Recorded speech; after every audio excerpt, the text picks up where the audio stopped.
Welcome to People Are Everything, the show where I ask my guests, who are the 5 people that have shaped the person you are today? And today we have Bill Zeeb. What can I say about Bill? I mean, this guy is unbelievable. He won't mind me telling you that he's 76, but you won't believe it when you see him. Not only does he ski straight from his back door, I think he says something like 100 days of the year he manages to do that. Ultra marathon runner. He does all kinds of ultra everything by the looks of it. I mean, there's some of it that just goes completely beyond what you'd think a human body can even achieve. He's an extraordinary human being. His wisdom, his warmth, what he's overcoming, how he approaches life. There's so much here. He's an absolute delight and a total treasure. So I'm very excited to introduce you to Bill Zeeb.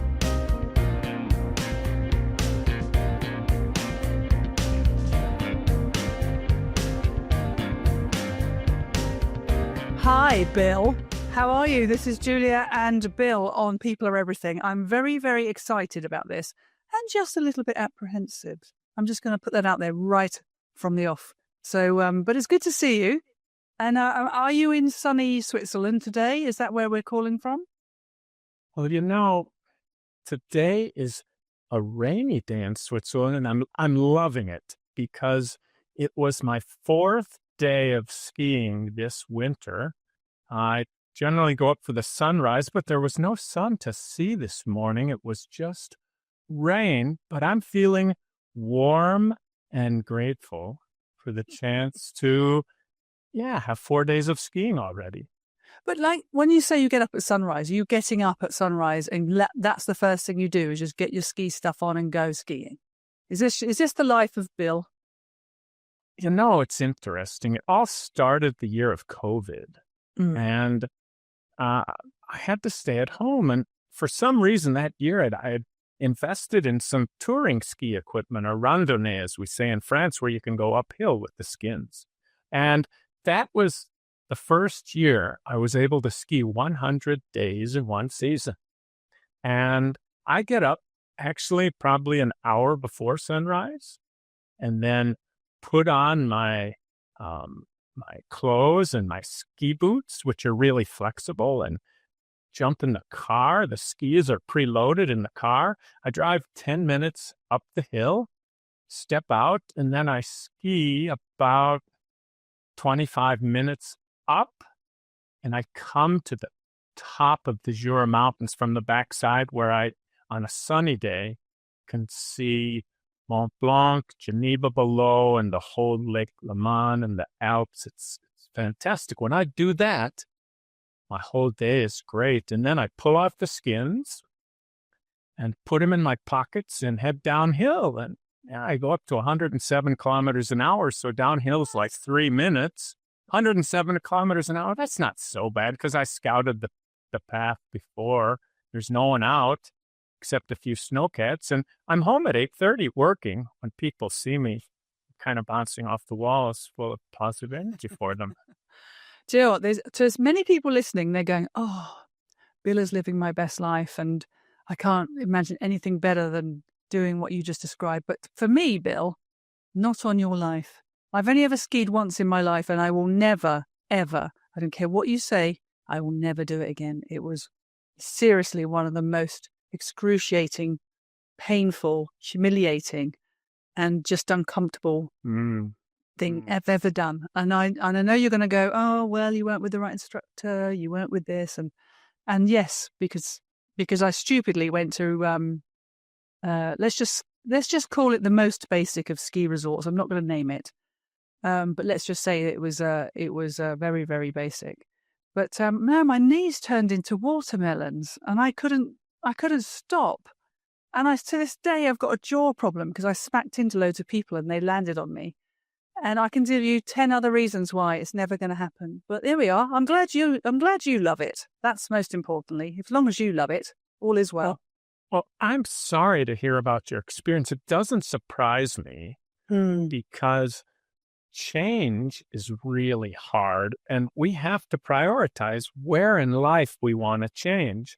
And there are certain areas of life where, like, they're for me like skiing is for you. So I understand. I'm sorry for your experience, and I'm just happy to be here with you because the experiments and the things you've done fascinate me. So let's Well, get indeed. into it. Let's see. I'll try and be fascinating for you, Bill. But listen, it's an absolute joy to have you. You're the first of my introductions from Brandon.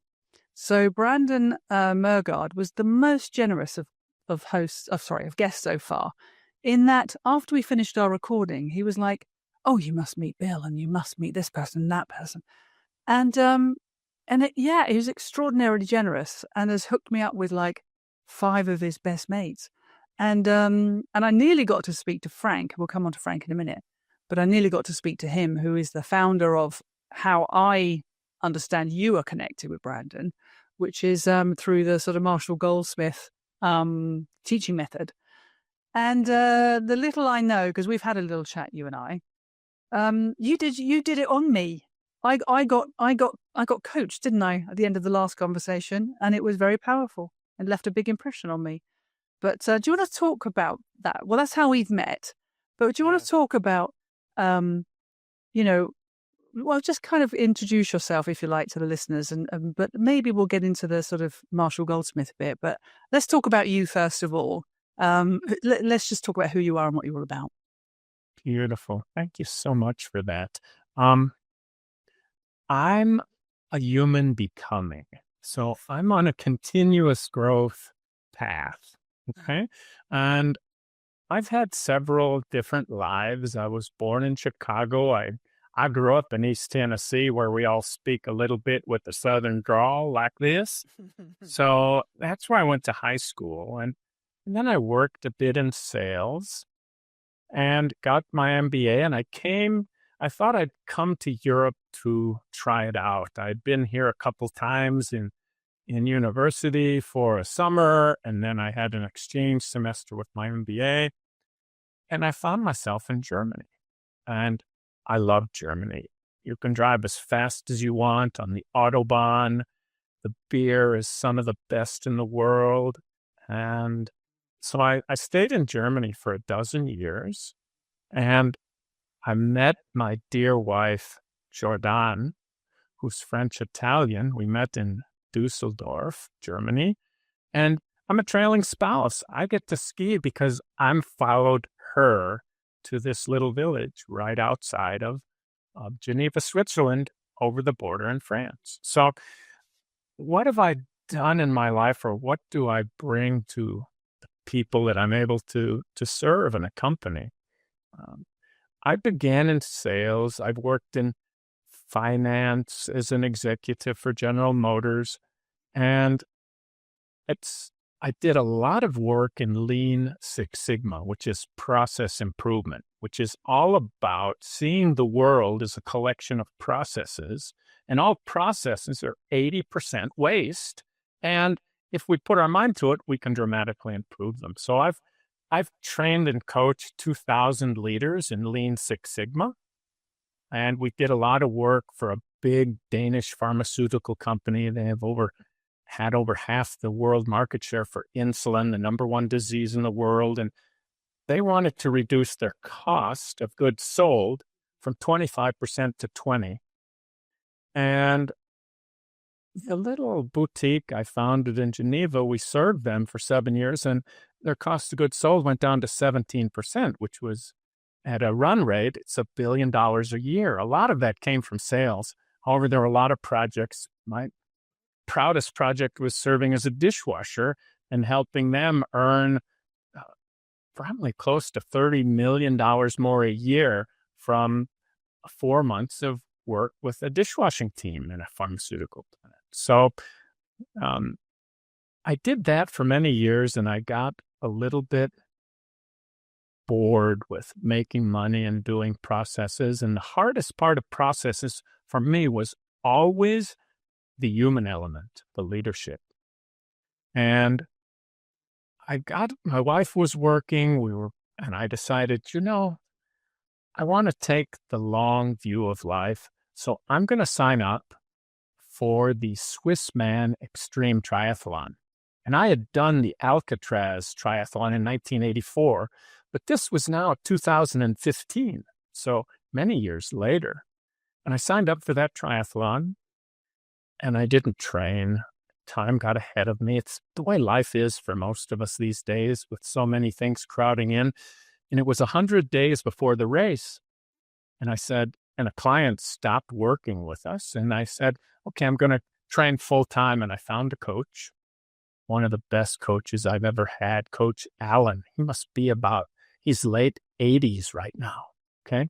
And he coached me more than 500 times, almost on a daily basis with coaching programs. And with 100 days of training, he got me through this first Swissman triathlon in 16 hours. It's, you swim Ironman distance, so 3.8 kilometers or 2.5 miles, and then you bike the three most majestic mountain passes in Switzerland, the Gotthard, which is laid with cobblestones by the Romans 1,000 years ago. So you go up that, and then you go up another pass where they did a James Bond movie. It's called the Furka, and then you go up a third pass, the Grimsel. So by then you've gone up like 12,000 feet or 4,000 meters, and then it's time to do the run, which is a marathon. You go behind a wonderful waterfall, and then you run 32 kilometers till you get to this gorgeous Swiss town called Grindelwald. And then you just have the last 10K left, and that goes up 1,000 meters. And I've done that twice. And after that, I needed to think about, what do I want to do with the rest of my life? And I said, I'm going to become a coach. And that's when I started to follow Marshall Goldsmith and met Frank Wagner. And since then, I've, as I usually do, gone very deep into stakeholder-centered coaching. I lead the weekly practice sessions for coaches around the world. I've been doing that for the last 3 years. Okay. Are we pausing there, Bill? Because I have so many things I want to unpick in all of that. It's perfect. And you need to hit the pause button on me, because I'll keep going too long. No, listen, that was perfectly weighted and timed and just, wonderful. Thank you. Well, okay. So I love the journey to Switzerland. I think that I can just picture that particular transition from, like you say, the Tennessee lifestyle to living in Switzerland. And I've already told you that most people listening will be uber jealous of you anyway. It's no small thing to have impacted so many people through your leadership program. I mean, 2,000 leaders, that's incredible. But I want to mostly talk about this triathlon. I mean, I'm literally crying for you as the idea of all of that. I mean, there must have been tears. There must have been pain. There must have been moments when you went, do you know what? I'm not doing that. I want to go back to my bed where it's warm and cozy and nice, and I can be comfortable again. Because I can't imagine it. I'm a pretty good swimmer. I can swim maybe 1.5 miles without really even trying. So I could probably do that bit. But climbing, those kind of heights on a bike, that is, thigh burning stuff, isn't it? And then to run an entire marathon. What age were you when you did all of this? I was 55 years old the first time, and I did it. Age. Oh my God, I'm such an underachiever. Carry on. And I did it a second time when I was 56. So what? I have to thank my coach for that, because he was able to help me get the necessary equipment. He sent me swimming videos. He taught me so many habits during that coaching journey. How you swim in water is 778 times denser than air. So when you swim, you don't want to swim like a barge, because you're blocking water. You want to swim with always one shoulder rotating out of the water, and a 2-beat kick, and how you hold your hand with the high elbow catch. So, and he had me running and so many new techniques. So he ignited the fire in me to become a coach I for can see that. others And I'm That's really the transition. grateful for him. Yeah, and I can see that transition. I can see that you felt the personal impact of somebody else taking an investment in you for a purpose that you've identified. You said, I want to do this. Yeah. And they said, all right, if you're serious about that, I'll take you there step by step. And that's a huge achievement. But also I love, like I say, the transitional element of that is like, this was my life before. And I am picturing that after that first time and maybe the second time combined, or maybe somewhere in between, that's when you said, I want to dedicate the rest of my life to having as big an impact on other people based on the things that I'm going to learn and offer. Am I right in that? Was it kind of as profound as that? Yes, and there's a bit more to it than just that, because most of my life, I didn't love myself enough. Mm. And in order to give to others, it's so important to abundantly love yourself. And this triathlon helped me to do that. And it was just a small step on the journey. There have been a lot other steps. And even now, I've crossed a threshold. See, I'm today in day 13 of 39 days of radiotherapy for cancer. Mm.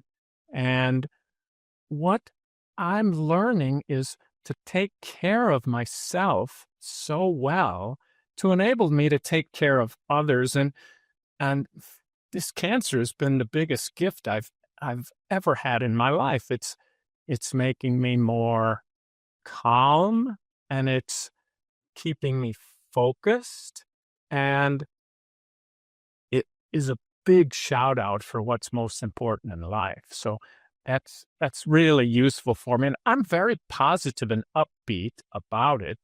I didn't realize this until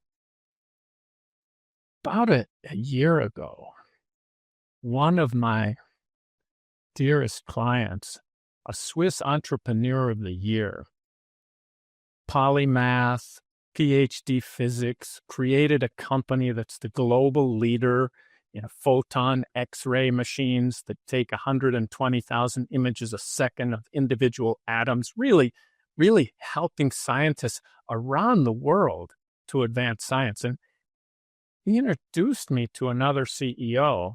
He said, Bill helped myself and many members of our team a lot, and Bill is the most positive person I've ever met. And I didn't know that about myself. Mm.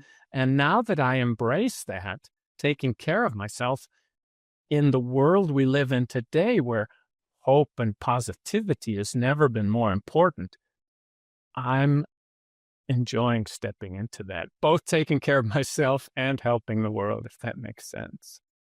Well, I'm smiling. I'm not because, I mean, obviously that's devastating that you have been placed at that challenge. I mean, I don't imagine, I know you see it as a gift, but I know that it's certainly a gift you wouldn't want to give. So therefore, I don't think you want to receive it really.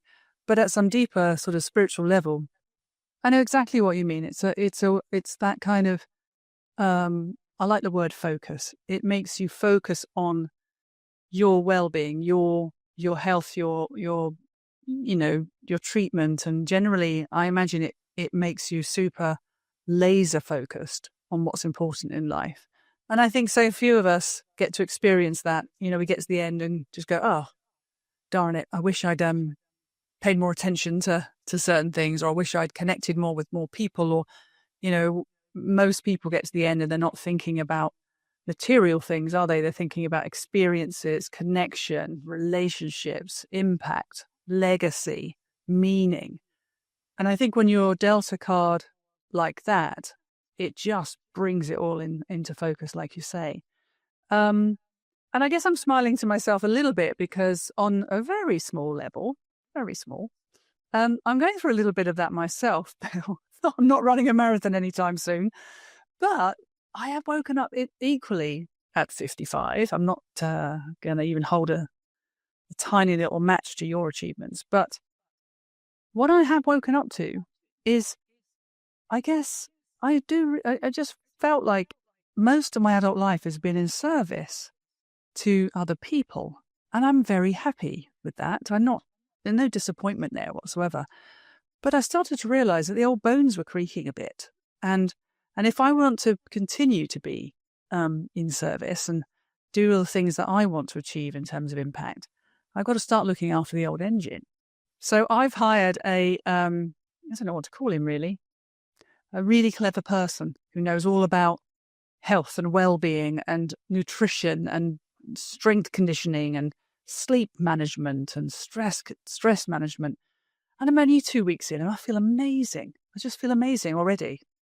I really do.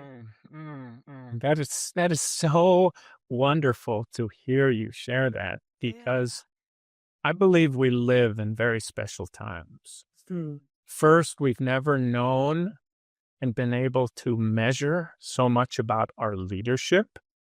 And I want to make sure we spend some time talking about a couple of my superheroes who are leadership measurement gurus.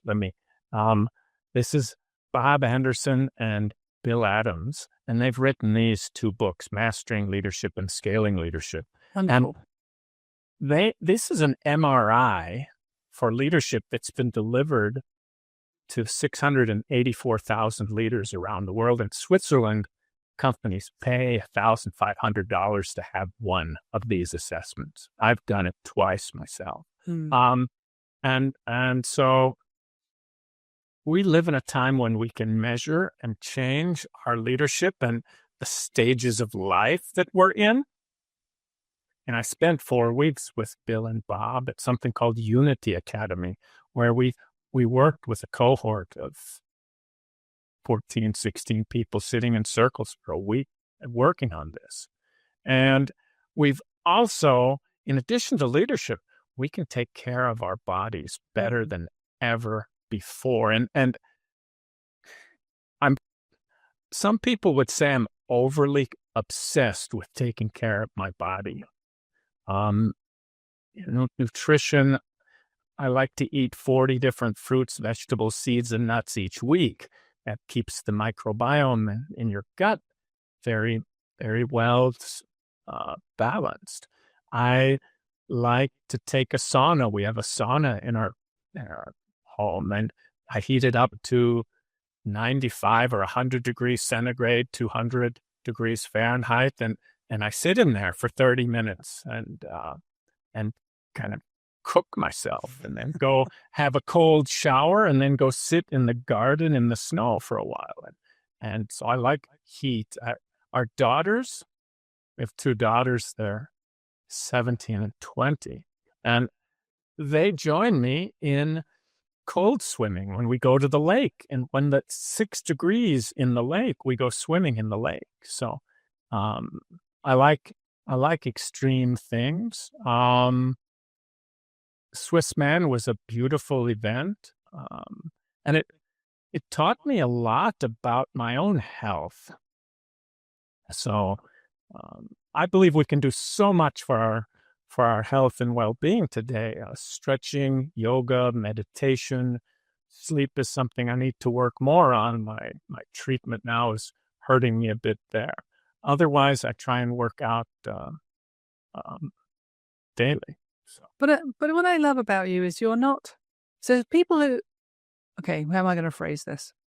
I'll phrase it by telling a little story about somebody who I deeply cared about, and I did sadly lose her to cancer. And it was back in the day when treatment just wasn't what it was now. So we're talking 25 years ago, I'd say. And she features heavily in my book, and in fact, she's got her own chapter. So I'm talking about Ellie, who was kind of like a surrogate mum to me. I met her when as the book says, I met her when I was 7, she was 30, and it was love at first sight. And she kind of took on a parenting role for me. She was my sort of local parentis mother, shall we say. So I didn't have one of my own. And had a huge impact on me. But I remember when she was in her final stages of cancer, she was really reaching for a reason. like, what had she done wrong? You know, she led this great life. She was vibrant. She was energetic. She was purposeful.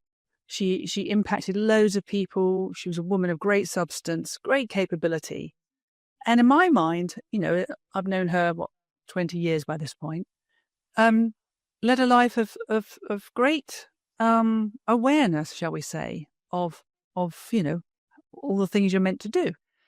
And but sadly, towards the end, you know, and I remember berating her for this. She was searching around, almost like, I must have done something wrong. I must have made this happen somehow. And I kept saying to her, no, Ellie, it's just how it is. This day was always coming. This was meant to be for you. And you haven't done anything to bring this on. This is just you. This was just your story. And I'd like to think that had some positive impact on her, but you know, I was only young. I was hoping. I was reaching for my own kind of comfort, if you like, for her. But I listen to you and how you speak about it, and we have talked before the podcast, and I don't get a sense of that from you. I get a sense of acceptance, and it's just another challenge for you. It's a bit like doing another marathon. You know, it's been presented, and you're going to do whatever you can to experience it as much as anything. That's how you come across. Am I right in saying that? Is that how you feel about it?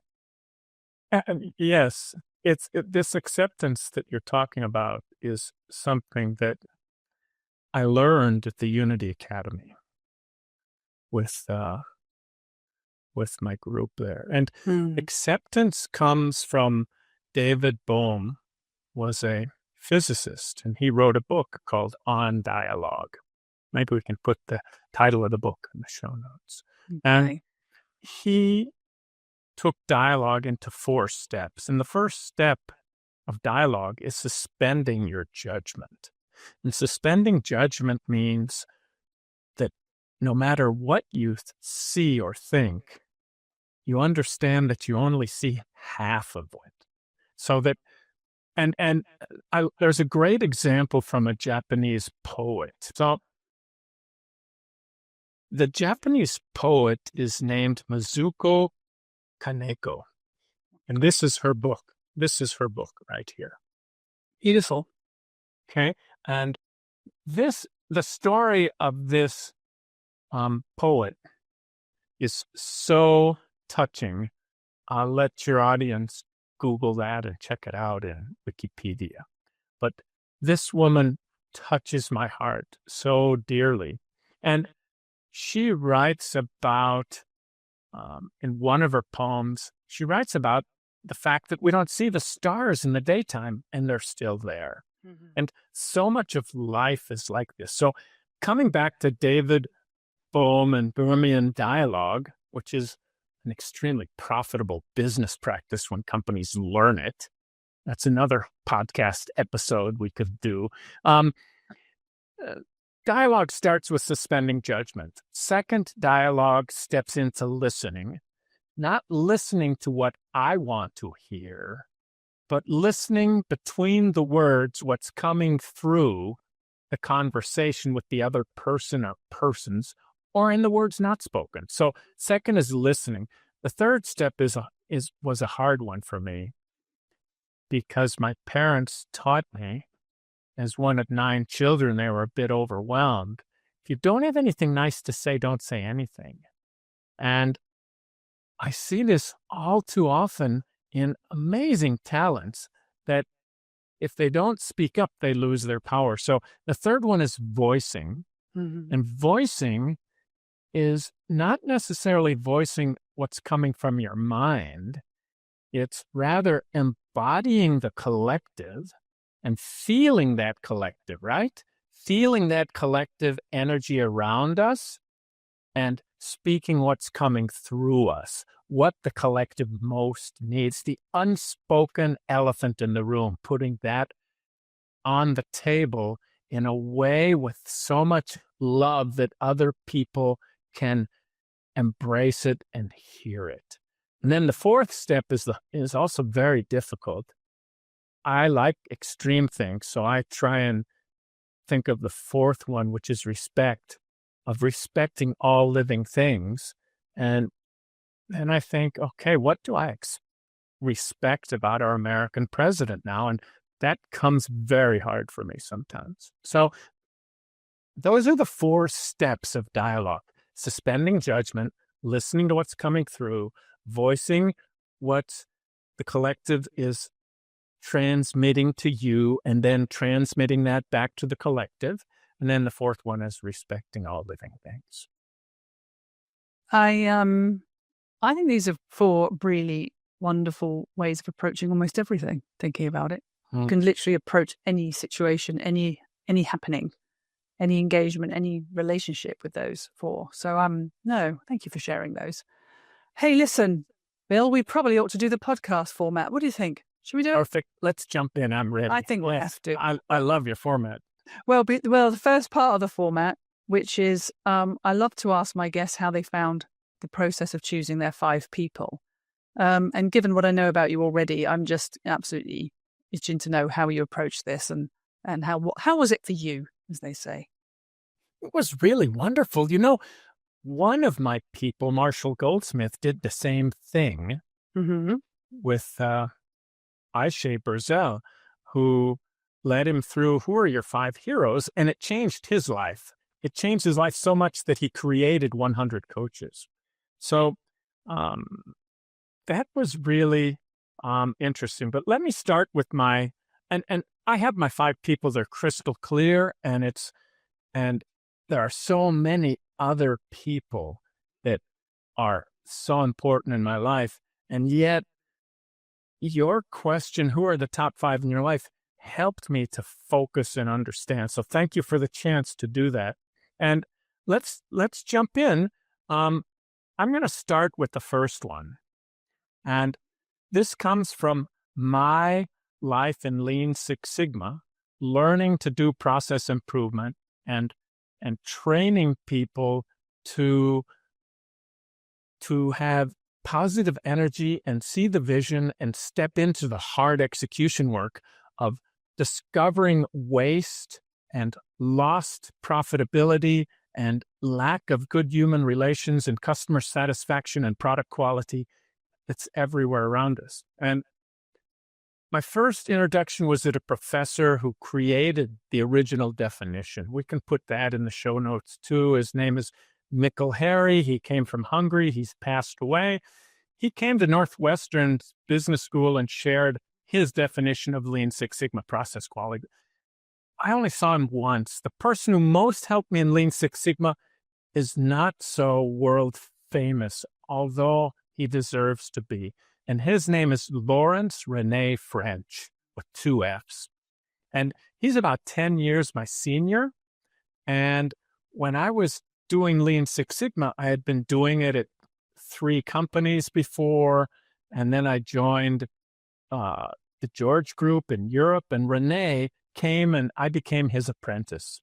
And he had been doing it 14 years.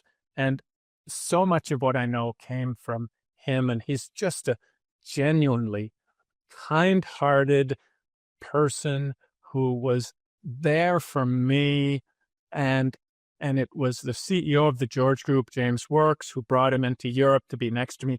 That was just a gift. I couldn't have planned that. So René French would be my first person. He's a dear friend. He's come to our house in France multiple times. We made an assault together on Mont Blanc, climbing.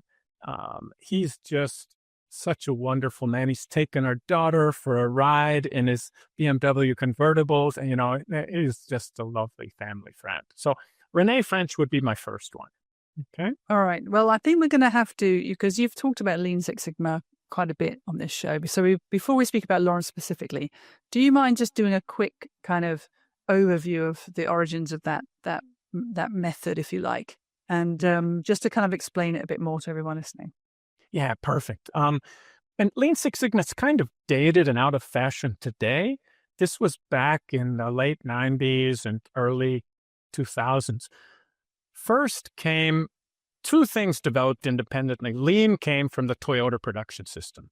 And I'm also very blessed because Taiichi Ono developed Lean, and the Lean master trainers are called sensei. So Fujio Cho was then a sensei who learned from Taichi Ono, and then Kazumi Nakada learned from Fujio Cho, and I was privileged to learn from Kazumi Nakada, which is just amazing.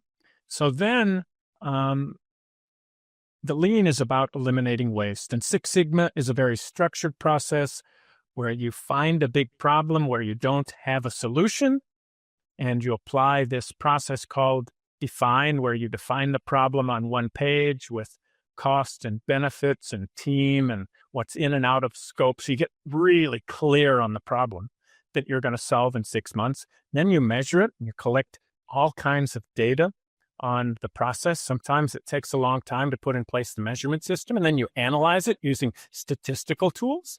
And once you've analyzed it, you come up with some hypotheses and you put those in place. That's the improve. So define, measure, analyze, improve. And the final step is to sustain the gains with control.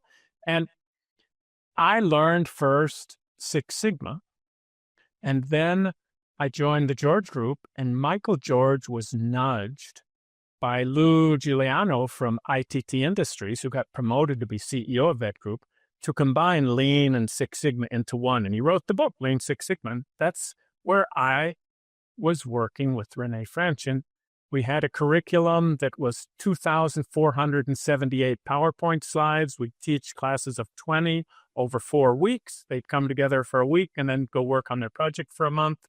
And this methodology, it doesn't kind of work or sort of works. I mean, this methodology allows teams to make amazing process improvements the way that so many companies have done. And that's what I did for 25 years before I became a leadership coach. So that's a very deep part of me. I love your explanation there. And I think the sensei thing kind of works, because when you were explaining to me last time we spoke, it had a kind of martial art vibe about it, to be honest. It felt very sort of, that kind of a spiritual but also very practical kind of approach. And to be so close to the epicenter of that particular methodology by being taught by the second in line, that's the purity there that I guess everything gets diluted, and I'm sure everybody that's benefited from your tuition has you tried to stay as close to that as you can, but there's something about being close to the originals, isn't there? So I think that's very impressive. And then, Lawrence, just creating opportunity for you, maybe sort of aligning you with people, like you say, that you probably wouldn't be in front of otherwise. And it's so striking to me how many people I talk through this process with, how many people say that. They say, this person altered the trajectory of my life, which is, I guess, is what you're saying there, is that those, without Lawrence, you couldn't have brought it all to life to the scale that you have now. You may have... Exactly right. Exactly. And he goes by Renee, so let's call him Renee. Oh, let's call him Renee. Sorry, Lawrence. No, it's all good. He'll have a laugh about that. So. Well, you said Lawrence. I wrote Lawrence. Yeah. That's his first name. Anyway. Oh, well, good. I'm glad he's made it on the top spot. I think that makes perfect sense, given how much of a portion of your life you've spent in that space. So good. All right. Well, who's number 2 then, please? Wow. This is going to be what the Thinkers 50 leadership thought leader globally, honorary member. This is a leader who's coached 150, 200 CEOs, GlaxoSmithKline, Walmart, Best Buy, the president of the World Bank. This is Marshall Goldsmith. And Marshall Goldsmith is one of the most generous souls I've ever known. When I learned about his coaching methodology, I didn't meet him, and I started to be a fanboy of his. And I wouldn't say I'm a fanboy today, but I'm proud of that part of me that had the energy to travel to Denmark and meet him once. And then we met again in London, and we met in New York. And he created a legacy where he said, I'm going to teach 15 people everything I know about coaching, and all they have to do is promise to pay it forward. And he got 17,000 applications. So he upped the group to 25, and then he upped the group to 100, and now we're over 400 leadership coaches. It's called 100 Coaches Agency, and it's a love festival of like-minded coaches supporting each other to advance the profession of coaching. And as Marshall says, most coaches today earn less than an administrative assistant. And how can we help elevate the practice of coaching? And Marshall Goldsmith's methodology, I think I have some similarities to Marshall. I'm not great at documenting things. And luckily, Frank Wagner is brilliant, and so is Chris Coffey. And they delivered next to Marshall, and they codified the process that Brandon is now leading. And I've been really lucky to spend some days and get to know Chris Coffey. Passed away tragically a few years ago. And I've got to spend quite a few days with him and also with Frank Wagner, who's such a dear friend. He's the one who created the weekly practice sessions.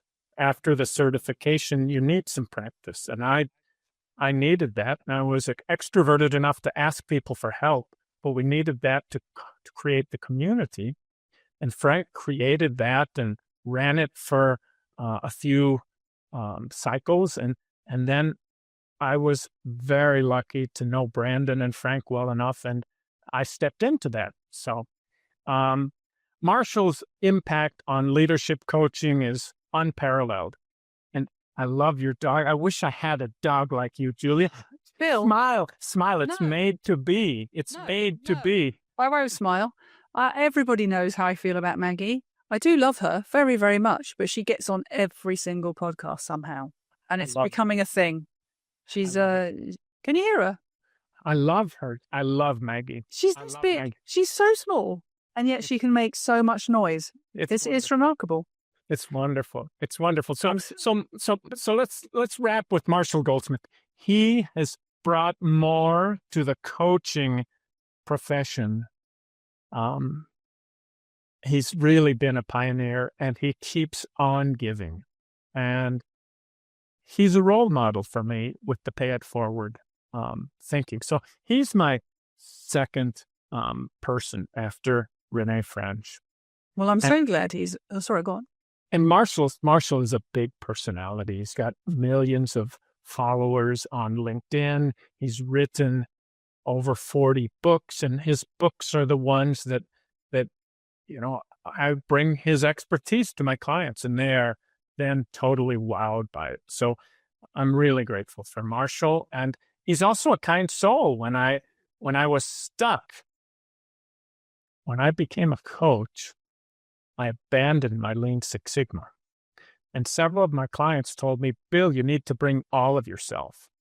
And I couldn't hear it. I just wanted, this is very common with change. I just wanted to step into coaching and doing Marshall's method of coaching. And last year, Marshall and I had a conversation, and he said, Bill, you need to bring all of yourself. And that's what I do today, is bring the best of what I have from Lean Six Sigma, combined with what I've learned from Marshall on stakeholder-centered coaching, which is the most highly time-efficient behavioral change process in the world. And I do it in a unique way where we do daily questions, and I give people an app, and I give them questions that really cut to the heart of their challenge. Like for me, did I do my best to prioritize myself today first? Or did I do my best to turn off my drive so that I can have some self-awareness? Those are some questions I like to ask myself. And then I have a weekly, so the daily questions started with Marshall. He would have a 1 to 5 answer. His daughter, Kelly, who's a professor at Vanderbilt in Nashville. Marshall moved to be close to his grandkids now. He used to live in San Diego. So she said, Dad, you should use the question, did I do my best too? And that makes us the judge of our own question. So that's what I do with my daily questions now. And then I learned from the amazing Frank Wagner. Frank Wagner has coached. He found himself sitting in front of Bill Gates talking about coaching one of the Microsoft executives one time. And he explained the process in 2 minutes. He says, if you decide that I'm going to coach your leader, then I'll meet with the leader. We'll have a contract. I need to have courage, humility, and discipline at a certain level. Then the leader will name 8 to 12 coworkers, and I'll interview them. We'll call them stakeholders about what you do well and what you can do better. After that, I'll write it up in a report, confidential and anonymous. You'll be the only one to see the report. And then you'll pick 1, maybe 2 behaviors you want to change. We'll take those behaviors to Bill Gates, and he'll have a veto power, but generally he accepts them. And then we'll get to work. You'll ask your stakeholders once a month for input on suggestions how you can implement those behaviors. You'll write a 1-page email or a half-page email with your action plan for the month based on your stakeholder feed-forwards, and we'll repeat this process for 10 months. 2 or 3 times over the year, I'll send a mini-survey, anonymous and confidential, to your stakeholders. And when your stakeholders evaluate you as measurably better on a +3 to -3 scale, then I'll send by invoice. Otherwise, there's no cost. I love that. I love that. It's brilliant. Bill Gates looked at Frank and said, that's the stupidest process I've ever heard of. Tell me more. Yeah, exactly. You got me hooked. Oh, wonderful. Listen, I'm so happy Marshall's on the list. I just realized, actually, I should have done this right at the beginning, that the breadcrumb trail to you was started with a lady called Nancy Berger. And Nancy Berger was introduced to me by Matt Ziegler. And Matt Ziegler had put us both together in his show called Just Press Record. Nancy and I have now become firm friends. And she said, you need to speak to Brandon. And then Brandon said, I need to speak to you. And also Brandon did say, you need to speak to Frank. So let me just say something for 2 seconds on Frank. So this is the quality of Frank, and I haven't actually met him. The quality of Frank is I did write to him, and I said, you've been tagged at the end of Brandon's, because at the end of this thing, Bill, I'm going to ask you who shall I speak to next and why. Yeah. And in Brandon's case, he tagged Frank and said, he's the guy I want you to speak to. So I wrote to him and said, hello, I'm Julia, and I do this thing called People Are Everything. And Brandon said, I should speak to you. And given the status of the guy, and like you say, he has an audience with Bill Gates, he came straight back to me and said, you know, Julia, I love what you're doing. I think it's absolutely marvelous. Under normal circumstances, I would definitely say yes. But I'm now retired, and I promised my wife I wouldn't do things like this anymore. So, and I just wrote back and said, absolutely, she's right. And I don't want to break any promises. So, but I just thought it's indicative of him in even that small exchange that he took the time and trouble to come back to me and explain in a very loving, boundary setting, but, you know, I still wish you well and thank you for the invite type response. So it shines through in even that small exchange. And, you know, I know the power of coaching is incredible. And I totally get your point about why don't we value it the way we value, I don't know, other life-changing impacts that we have on people. And I don't know what it is. I think it's partly to do with coaches and mentors and anybody that's in the sort of giving space. There's almost a self-martyrdom in it. Like, I don't do this for the money. I do it for the impact. Yeah. And I'm thinking, well, let's do it for both. Why not? Why not? If there's a measurable impact that can literally just be felt across the organization, why isn't that valued as much as, say, I don't know, anything that we do on the sales activity or the M&A activity and things like that? So I'm all for it. And I love the stakeholder thing. We are all in relationship with our stakeholders. We can't be leaders of ourselves entirely. You are a leader of people, and those people need to be able to give their input on your performance. So I love it. Well done. All right. Shall we move on to number 3? Yes. And we can go to Bob Anderson. Okay. Who is the creative genius behind a universal model of leadership. And I use the word a very specifically because I'm suspending judgment.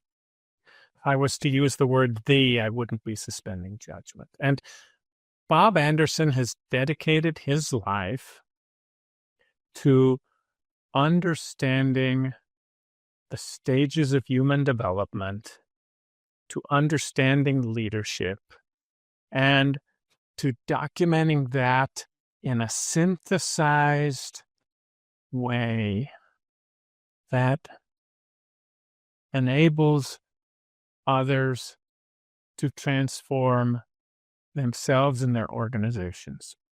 And he's very cutting edge, including quantum physics, and he's leading the Unity Academy, which I cannot speak highly enough of. It's a 4-week program, and we sit in a circle for 4 weeks. I've classically been over talkative, and in the Leadership Academy, there were days when I would hardly speak. I was just listening in the circle. It was transformative for me. We practiced building on Bob Anderson's work at the Barbara Brennan School of Healing in California. He spent 4 years there. We practiced laying on of hands and healing with our hands and energy fields. I wouldn't have believed in this before. We learned Aikido together and how that dovetails. We had many explorations of the stages of human development and how leaders, we're born and we're just in our ego, and then we are reactive leaders. We're looking for safety. We're looking play not to lose.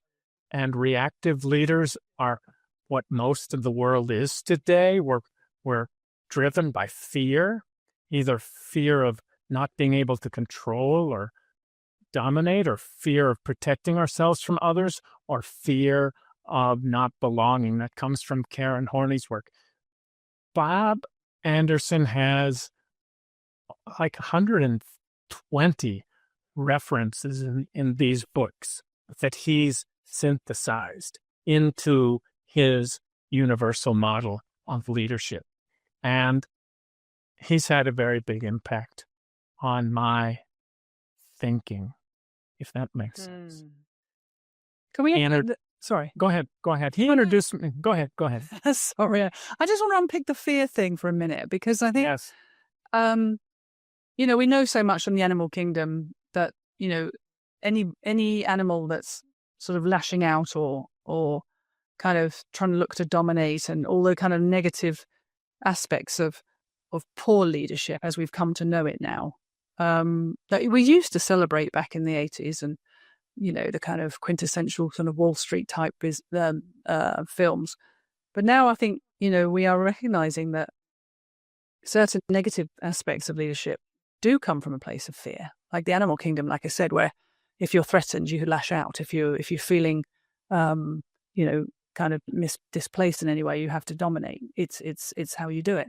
So, this idea of working with people on their primal kind of, I suppose, overcoming that primal fear, that must be a big piece of what you do. Because I think if you still, without that, I know what you said earlier about you've got to work on yourself before you can help others, and I totally agree with that.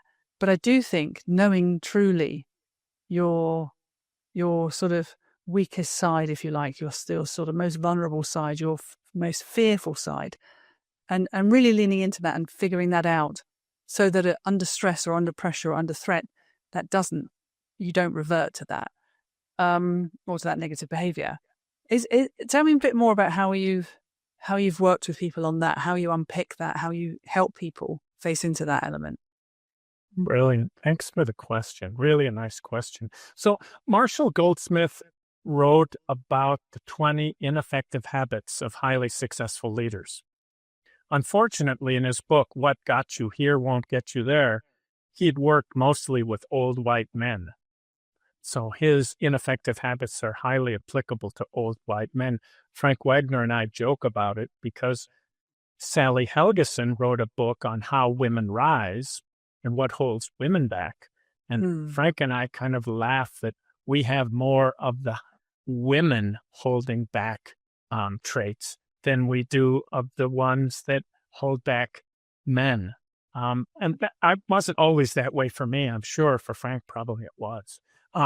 So Marshall's way would be have behavioral interviews, and then along comes Bob Anderson, and I met him several years after that and his approach, and he has correlations between leadership effectiveness and 27 different leadership tendencies. Some of these are safety or fear-based. Those are called reactive tendencies, which, by the way, those are our superpowers when the environment and the context calls for them. I want a controlling leader when the World Trade Center is hit by a plane to get the building empty. That's very useful. It's when there's not that crisis and the controlling comes up, or the pleasing. I want someone to please when I'm trying to coax someone into stepping into a coaching. And at the same time, when a leader does something that doesn't agree with me, I want the opposite of pleasing. I want courageous authenticity, which also appears on the leadership circle as a creative tendency.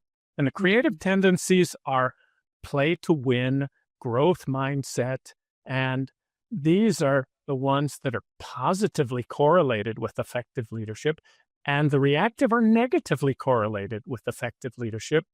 And if that's not enough, it so resonated with me, Bob's model from my Lean Six Sigma. I tried to increase my self-awareness for years. There's a brilliant coach in 100 Coaches. She's got a TED Talk with 2 million views. Her name is Tasha Eurich. She comes from Evergreen, Colorado, where I happen to have spent some time as well. And she wrote the book Insight about self-awareness. And I worked for years to increase my self-awareness. Didn't move much. When I learned that self-awareness and controlling or drive are negatively correlated at something like a 0.64, which is statistically in the social sciences very high, as soon as I would reduce my controlling, my self-awareness went skyrocket. And the same with pleasing and courageous authenticity. So to come back to you, there are no good or bad leadership tendencies. They are having different origins from safety or purpose. And there are times when the reactive are extremely useful. And the challenge in coaching is helping ourselves and others to learn to put in a delay, because we have two brains. We have the prefrontal cortex and the amygdala. And the amygdala always reacts first, because if it doesn't react first, those ancestors were eaten by bears and wolves. Right? Yeah. Right?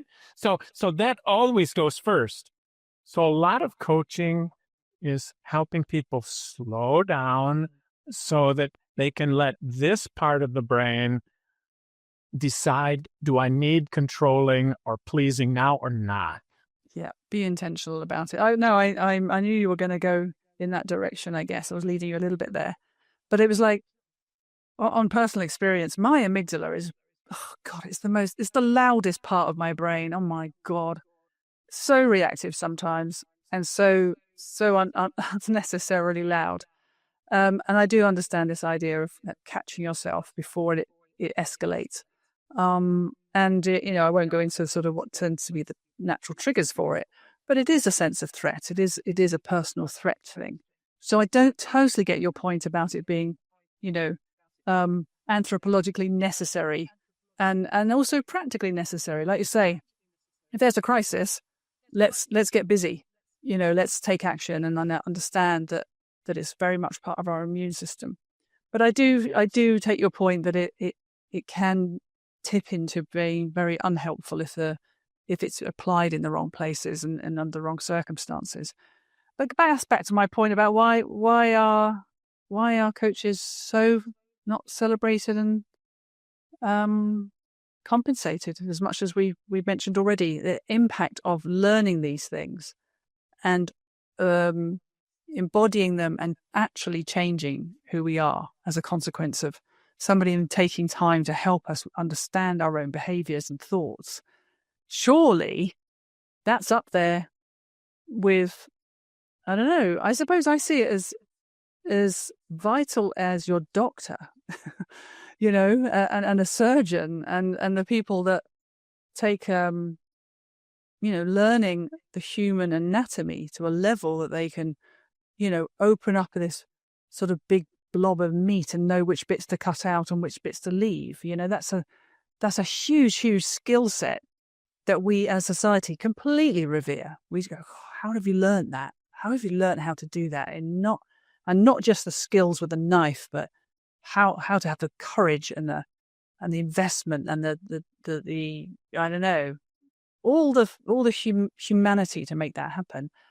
And yet with coaches, because it's sort of ephemeral, I suppose, it's not so tangible that you don't tend to value it so much until years later. Usually, somebody will go, "Oh, Bill changed my life."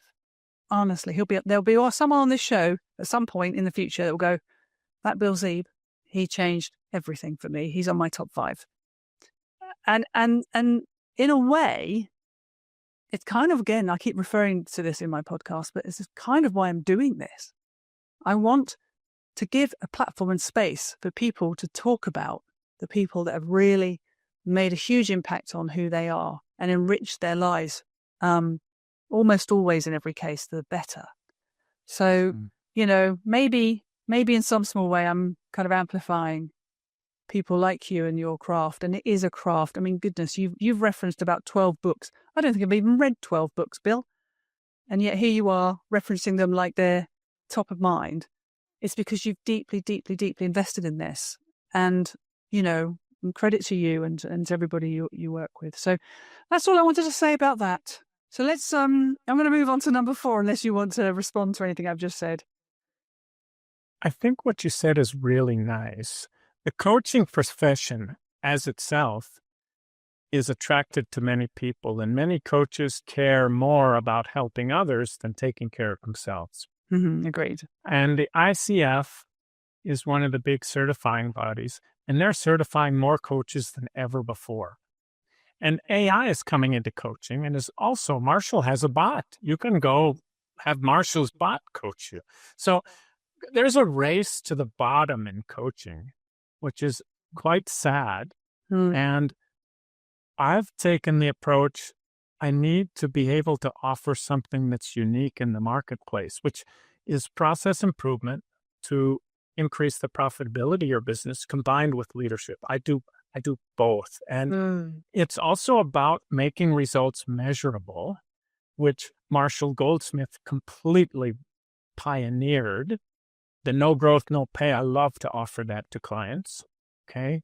And then the leadership circle takes it another level higher by offering us such a rich set of measurements, which brings me to Bill Adams, who's the CEO of the leadership circle.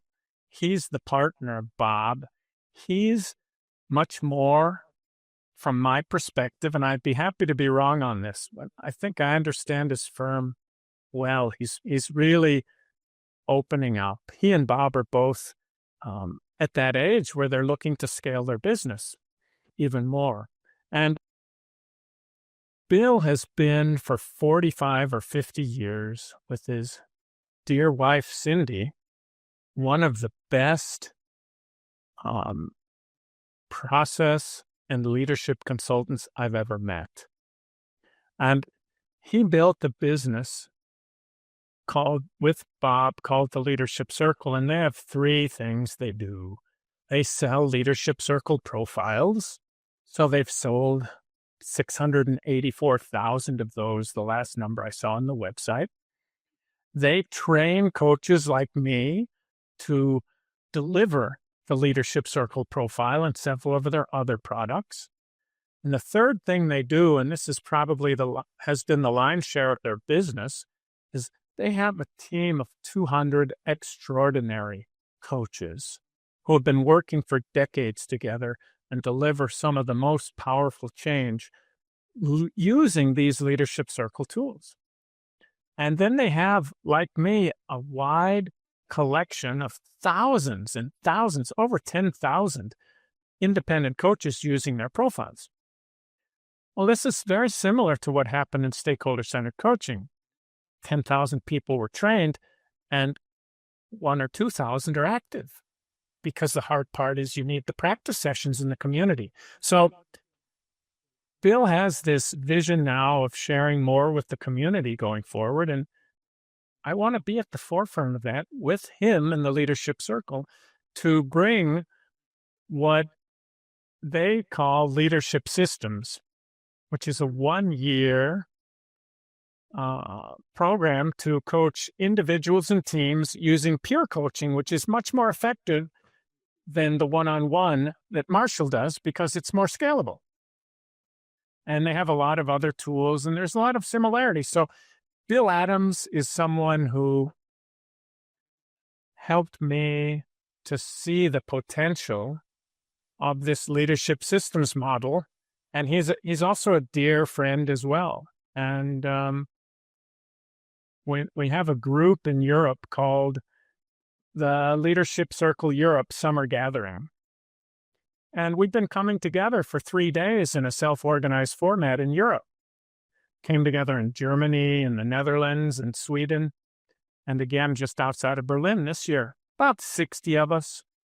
And we're just there to help each other. And when I met Bill Adams in Unity Academy, I nudged him a few times to come to the summer gathering, and he came, and I think it ignited his passion to share even more with the world. And I'm very grateful to know him and to be learning and stepping into his model, because I'm a human becoming, so there's more work ahead. I might be turning 66 in December. I have a plan with my health to be good for another 20 or 30 years. So, and these will be the very best years of my life because I'm calmer, I'm more focused, and I have a bit more experience. And I'm really jazzed about that. Well, listen, I don't want to move off Bill just yet, because 684,000 of anything is impressive. And to have the vision for that and the energy for that and the dedication to actually see that through, you know, it's quite a crowded market, this profiling market. You know, you've got your Myers-Briggs and all the sort of ones that everyone knows. So to have ability to cut through all of that and have that many people adopt it is no small thing. And Bill's, you know, therefore by default, I would characterize as someone of great vision and commitment to an idea. So, and I think that's really commendable. And I think, you know, we need more Bills in this world. But I also see how for you, again, it just amplifies the thing that you're so passionate about. It just gives it more scale and more impact. And when I listen to you, it's like, you know, and I'm the same. I'm on a much smaller level than you, Bill, but I want to get... No. You're on a wonderful level, Julia. You are on a wonderful level, having more impact than you know. This podcast is going to become something that's around forever. And I'm so grateful for the invitation and for your presence and the questions and the discussion you're prompting. Thank you. Oh, well, come on. I love that you said that, but let's go back to you for a minute, because what I want to celebrate is, I have that same zest for life is what I was going to say. I promised my son I'd live to 103. Well, it was how he calculated. He did a countdown from every birthday from then on, because he figured out I would die at some point when he was quite young. And he kept saying, Mummy, how long are you going to live for? And I said, 103.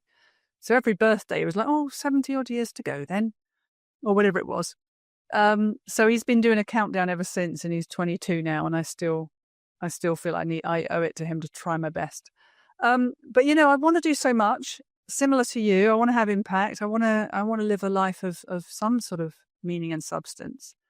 But what I love about you is you really have honed in on this one true passion of yours, which is this idea of truly understanding the human condition and how to have impact with it, but also scale.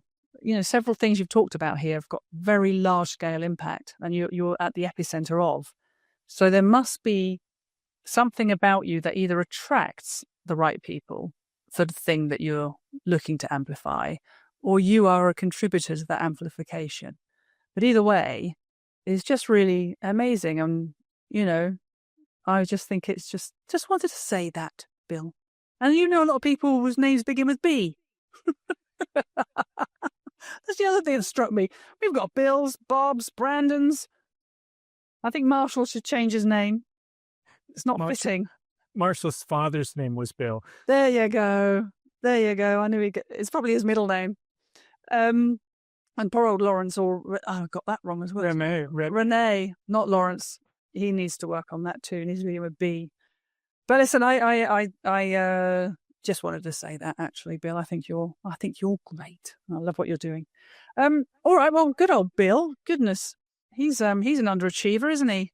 He's such a wonderful man. Oh my goodness.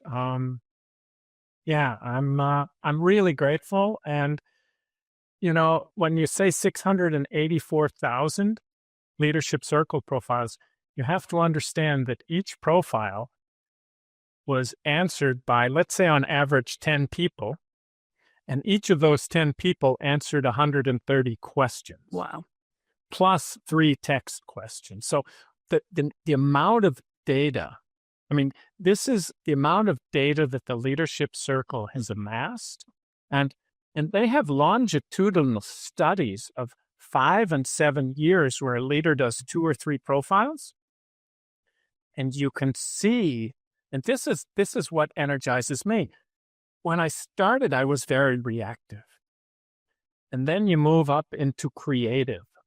And you always have a mix of both. However, which one's the dominant one? And I have the sense that I'm in a more creative state now. And above creative comes another level called integral. This is related to Ken Wilber's work, which Bob Anderson knows everybody's work. Bob Keegan's and Ken Wilber and Karen Horney, and he's just an encyclopedia of leadership development. And so above creative, and creative is when you become self-authored. Okay? And when you're reactive, you're authored by others. Mm-hmm.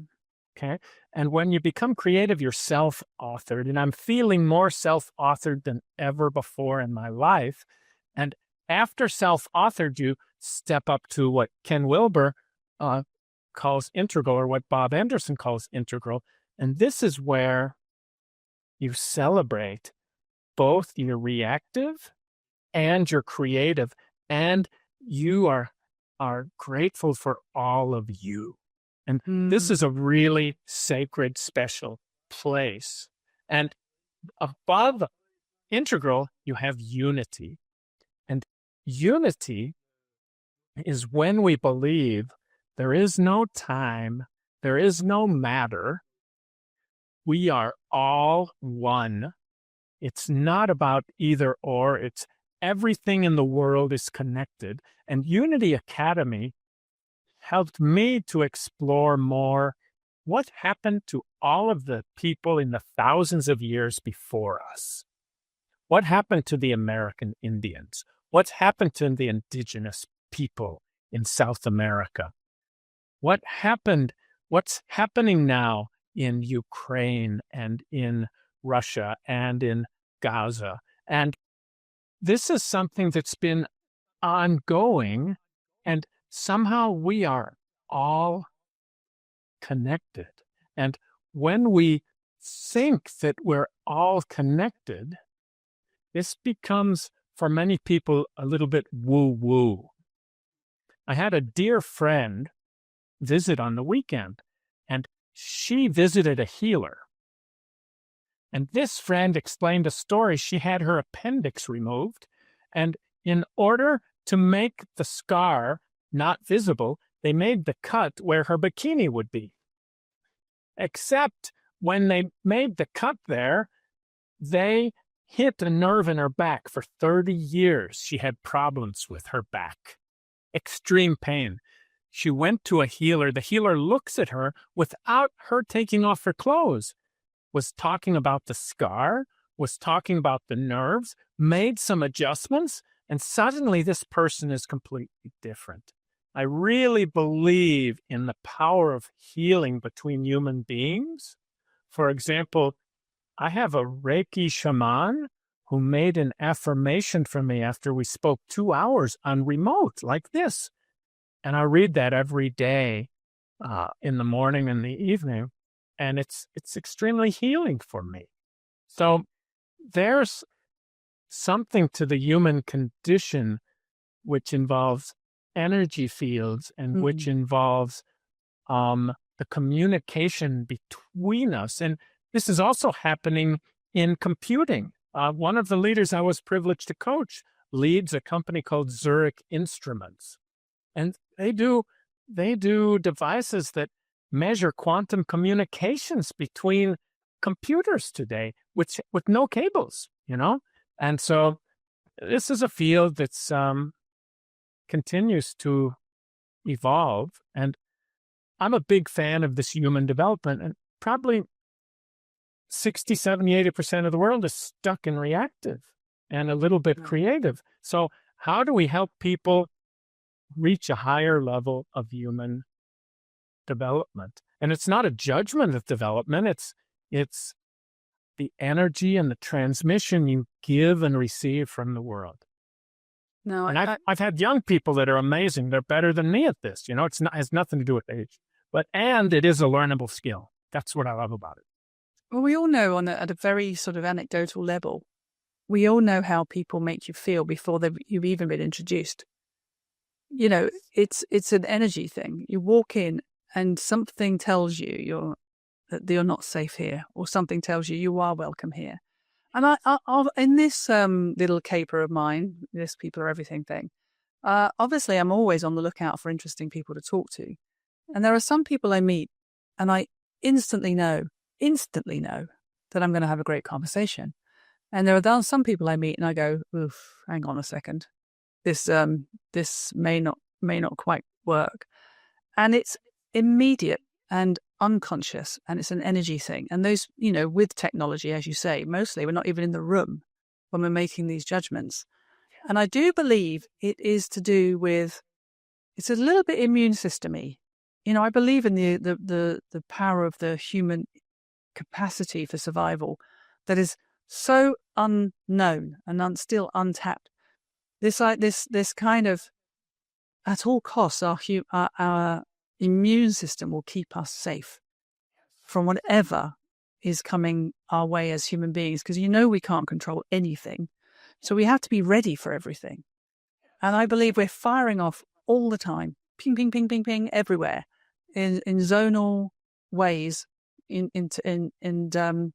as you say, interconnecting us with other society ways to keep us safe as an individual and as a species. And I often, there's that, oh God, I'm going to blow it now. You're so good with referencing things. I'm not good at this, Bill. It's just a song. It's a song, Under the Same Sun or something. I think it's probably by Sting or whatever. There's a lyric about us all being under the same sun.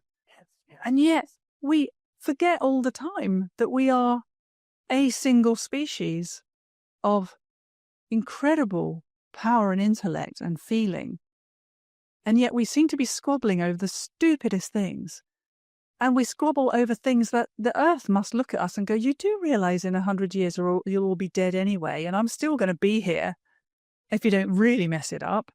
And you think you're fighting for something, and you're not. You're just ruining it. You're just ruining your lived experience, the human experience, the glory of it all. You're just ruining it. And I don't know, I feel like I'm going to knock the humanity's collective heads together and say, how are you not seeing this? How are you not seeing that this is a glorious gift of finite time and finite experience? Don't waste a moment fighting things that, if you could just zoom out for a minute, you'd see a totally irrelevant in the human history. Yes. And also completely at odds with why we're supposed to be here in the first place, which was to experience each other, learn from nature, and just leave and come in, enjoy this extremely beautiful experience.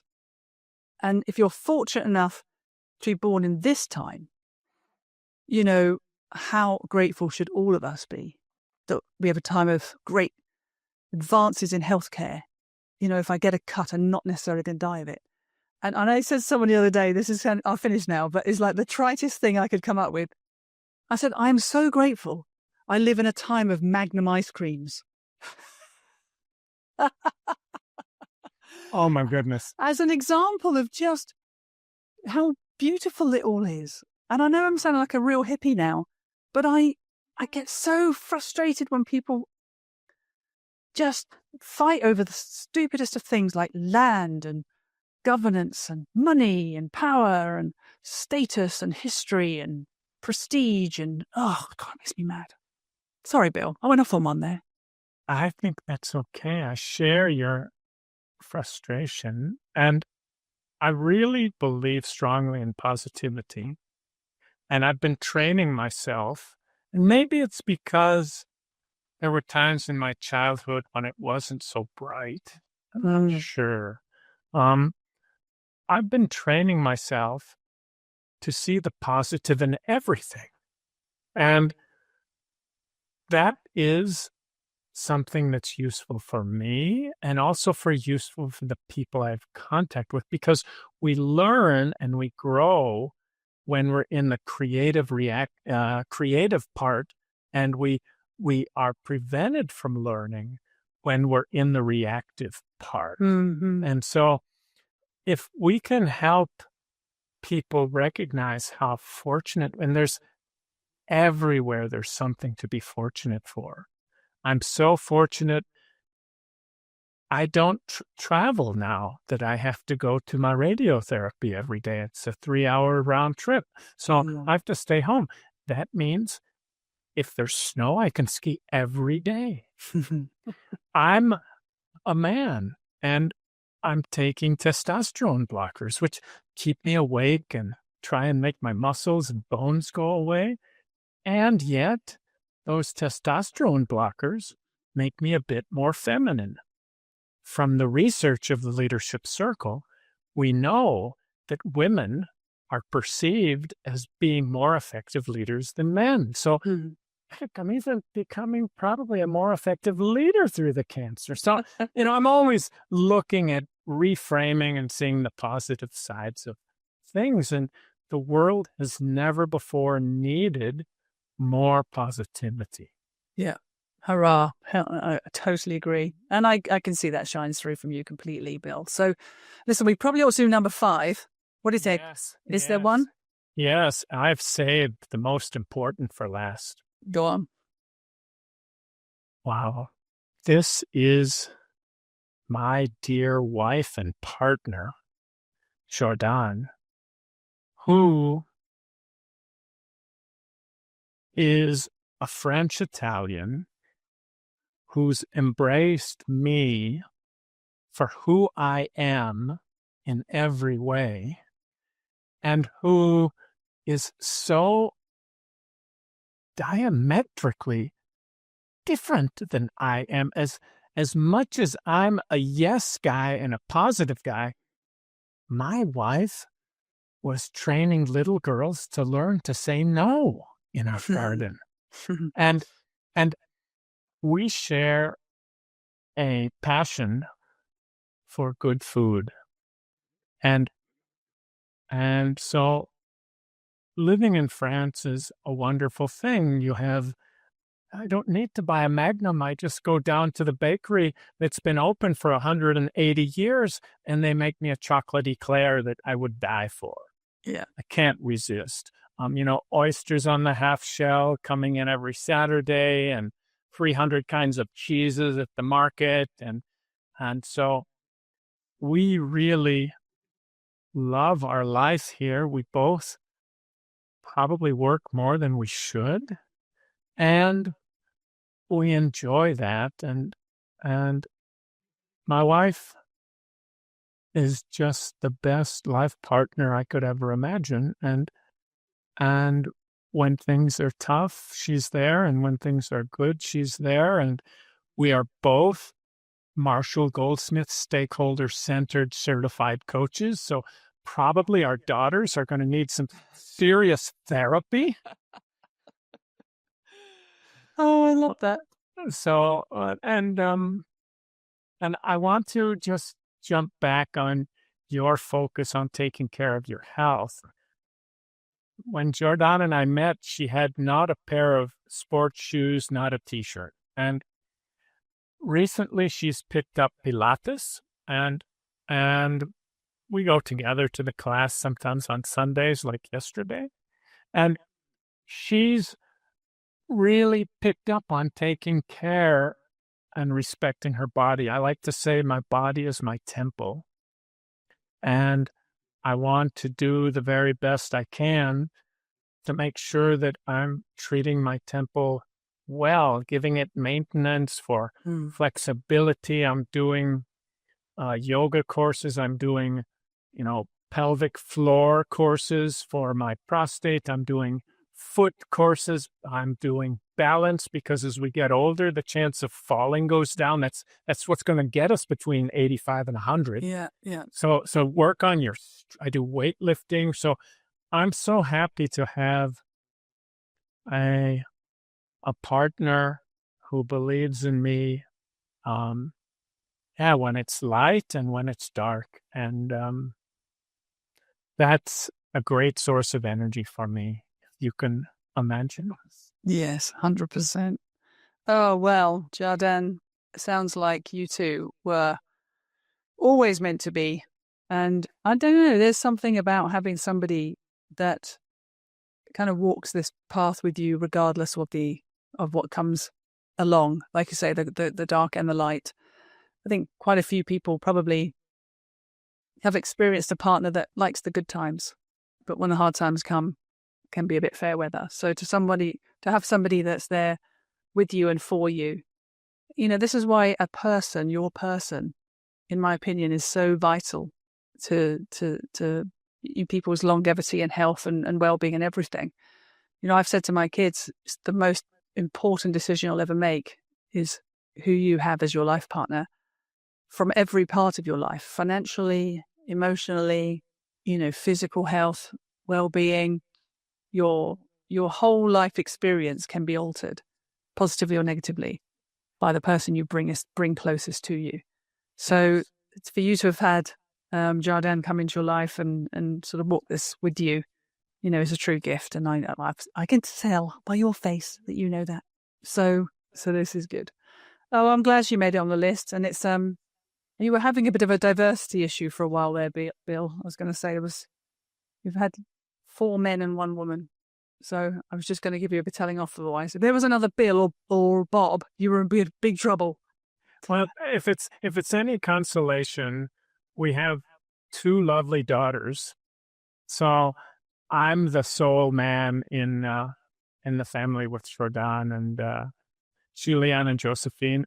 And I have a son also who's 30 years old now in Germany.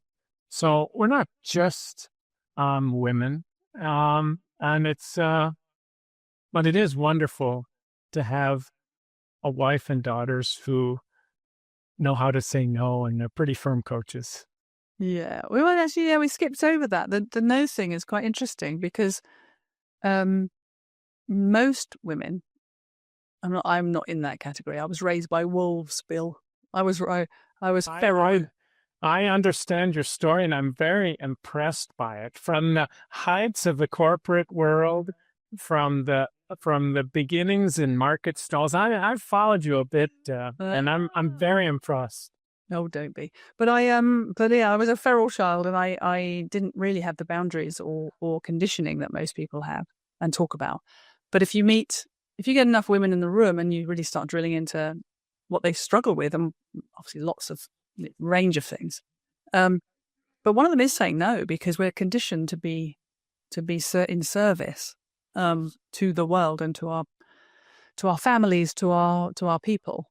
And being able to say no it's quite hard when you've been conditioned from a very early age to not do that.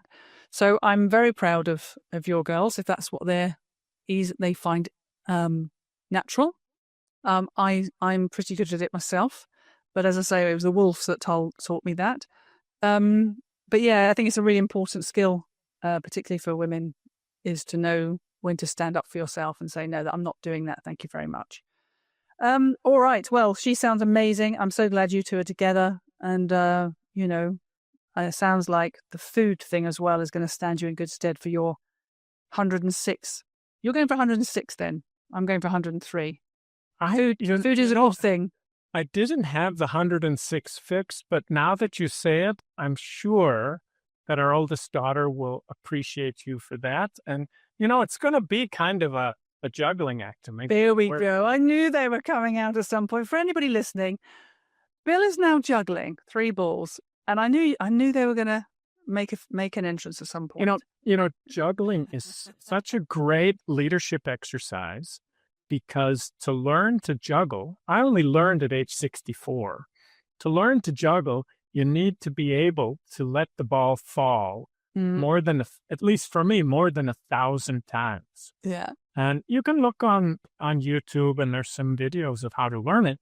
It's like leadership. It's a muscle that wants to be developed. So for all of your listeners and your audience, I want to thank you for listening and being with us till this moment, and just wish you the chance to have some peers and or a coach to help you discover and unleash your best self as you've done so much, Julia, and as I aspire to do, and I aspire to help others. So thank you so much for the privilege of this conversation. Well, you're not off the hook yet, Bill. I know you're itching to. You probably want a cup of coffee or something now. No, that time of day. No. I'm good. Are you all right for a few minutes? Because there's a couple more things I need to ask you. That's perfect. I knew it was coming. This is going to be the $1 million question, right? Not really. Oh, I'd say it was so funny. Where did you get that? $1 million note. Do you like one? I can. Yeah, send me one. I will wait the rest of my life for the moment I can lift that up. You need to just send me your mailing address, and I'll pop it in the mail. Okay, I'm doing that. I definitely want $1 million note. But somebody wrote me £1 million check once. Really? I think he just expected never for me to cash it, and he obviously didn't have £1 million. But I kept it in my. I've got a box. I call it my life box. It's just got full of things that have ever happened to me, and I kept it for years. And then I thought, oh, you might have done all right by now. I can cash this in. But I think there's a shelf life for checks. Anyway, no, I'm glad juggling has made it onto the show. I learned to juggle myself actually once, Bill. Mm-hmm. I agree. It's about letting go, and it's about actually, for me anyway, zooming out. Like you don't really want to look at the balls; you want to just sense them. Yeah. Maybe that's a leadership thing somewhere. Beautiful metaphor. I love the metaphor. Yeah, maybe I could be a coach. You are a coach in your own way, very much so. Yeah, but I've never learned anything properly. Actually, before we move on to the final couple of questions, what do you think? Because I've had a little, discussions with people about this. I do mentoring. Mm-hmm. And the reason I do mentoring is partly because I think by nature I'm a storyteller, and I'm a person that likes to just respond to what's in front of me and use my life experience. And so I never ever called myself a coach, because to me that's a much more studied, structured, kind of meaningful thing to do with sort of beginning, middle, and ends. Whereas I like to just kind of dip in, be helpful, and maybe say a few inspiring things and corrective things, and then leave. But I do think it's also partly to do with my personality, which is I don't like to go deeply into things the way someone like yourself has clearly done. Well, what do you think is the difference between a mentor and a coach in your world? A wonderful question. And I serve as both. Mm. So first of all, coach, according to the International Coaching Federation, is someone who does not give advice, someone who helps coax out what's already inside the leader through questions. And Nancy Klein is a coach out of South Africa, I believe. She talks about creating a thinking environment. So most people are so busy in their reptile brain, they don't have time to reflect. Coaching can be so much more. I've invested a couple $100,000 and 184 days in the last decade of my coaching trainings. And I probably have 500 books on coaching. Before that, I had 500 books on Lean Six Sigma. Not that I know them all, but they're references. I can go find things. Mentoring is bringing your experience. And I've worked in or for more than 100 different companies and organizations and transformations and crises and growth spurts. So I've seen all kinds of things from the inside of Airbus, A380 electrical systems, to a factory manager making 1 billion tampons a year in East Germany, to the largest French fry factory in Europe that processes 20 truckloads of potatoes a day. So I've seen a whole range of different processes. The biggest chocolate factory in the world, they make 300,000 tons of chocolate a year. That's 6,000 tons a week. Wow. The milk and the sugar come in 20-ton tank trucks, if you can imagine. And so mentoring is about sharing experience and advice. And I like to share my experience and advice suspending my judgment. So I like to offer my experience as a gift, where I would hope the other person will always say thank you. Whether they use it or not is their choice. In coaching, there are 4 tests for whether someone's coachable. And the hardest part of coaching is client selection. Marshall Goldsmith learned this from Alan Mulally, who was CEO of Ford and earlier Boeing Commercial. And Alan Mulally changed more in the eyes of his stakeholders than any other leader. And Marshall spent less time with Alan than any other leader. So Marshall made a graph and he said, if you had never met me, you'd probably be God by now, Alan.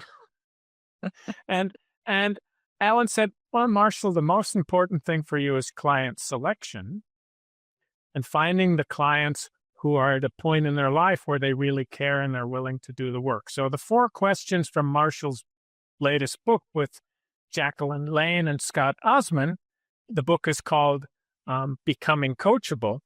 That has 4 tests for coachability. I like to ask it on a 1 to 10 scale. 10 is perfect, 1 is the opposite. That's a coaching question from solution-focused brief coaching, a branch of coaching I appreciate a lot. And the 4 questions are you open to feedback? So are you willing to open your mind, to have people around you, and this can be gathered anonymously and confidentially.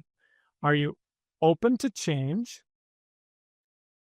Are you open to doing the work that the change requires? And that's where Marshall Goldsmith's process is very prescriptive. I love it because you don't have to be an expert coach. If you want to start in coaching, stakeholder-centered coaching is the best because the stakeholders provide the feed forwards, not the coach. The coach is just there to facilitate the process. And the fourth step is one which I'm learning to step into more and more, is the leader, and I call them the champion. I never use the word coachee because I don't do anything to anyone. The people I work with do the heavy lifting themselves and they get all the credit. I'm just there to support. And so for the champions I work with, one of the most valuable things that I give them is I hold them accountable. Mm-hmm. So if I'm doing a weekly coaching session, I'll ask them, what would you like me to hold you accountable to next week? And I make the note in my online system, and then they make their daily questions. I review those before the next weekly call, and we have a 15-minute coaching exchange, and sometimes I get 1 or 2 hours of value in 15 minutes. That's, for me, the future of coaching. I love it. That's where I like to play. I hope that helps you a little bit. Yeah. Mentoring is really using your experience and your network to help other people. I love to share my network with other people. Yeah. People have been where they want to go. Just connecting people is a wonderful thing. Well, I'm glad I've got my own definition correct there, because I'm definitely not a coach. And by your definition, that you just validated that. And I love mentoring. I do love sharing my experience. I love sharing my, and I'm brave with advice. You know, some people, I feel like, I don't know if you agree with this now, Bill, but I think advice is a form of love. You know, it's like, I will take a risk with people and give them advice. Obviously, they've asked for it. I don't just go around giving advice to people. But it's like, if they've been brave enough to ask, I'll be brave enough to answer honestly. Obviously, as well couched as I can do it. But I see it as a form of love. It's like, I am investing in you so much that I will put my neck on the line and advise you. And my sort of mentoring style, if you like, is to use my life experience and my life stories to bring sort of ideas to life and get people think differently, perhaps, or more deeply. But I know my lane. I'm not an academic. I can't read 500 books, Bill. I'm too busy kind of avoiding that kind of thing. That's totally okay. And I'm sure you're an amazing mentor, Julie. I'm sure you're an amazing mentor. And being a mentor has not been so easy for me. And I have a few phrases I really like to use. I'm not sure who gave them to me. Someone gifted them to me. I like to start with, I'd be happy to be wrong about this, because I generally would be happy to be wrong. And I see you canceling yourself out when you do this. Yeah. Or I can say, my head tells me, don't dare mention this to you. And my heart says, and my heart tells me it's the most loving thing I can do for you. Yeah. Can I share that? And then boom, you pump them. I've done versions of that, I'm sure. Well, I hope I have. Anyone listening who's one of my mentees, please let me know. I'd like the feedback and the feed forward. All right. Well, listen, we are coming to the sort of finale elements, and they are, I think, it's pretty obvious to me where the link is between each of these people and how it's impacted you. You know, there's so many things I could draw from the 5 people in terms of summary. You know, it's clear that you're very purpose driven. You're impacted, and you're impressed with people who have deep dedication to their craft. I think that's something that goes through all of these. I think it's clear to me that you want to live an impactful life and a life of meaning, which I love talking to people who have that. It's something I aspire to. It's something I'm trying to encourage, by the way, in particularly the sort of men folk in my life. I have a lot of men in my life. We're all coming to a certain age.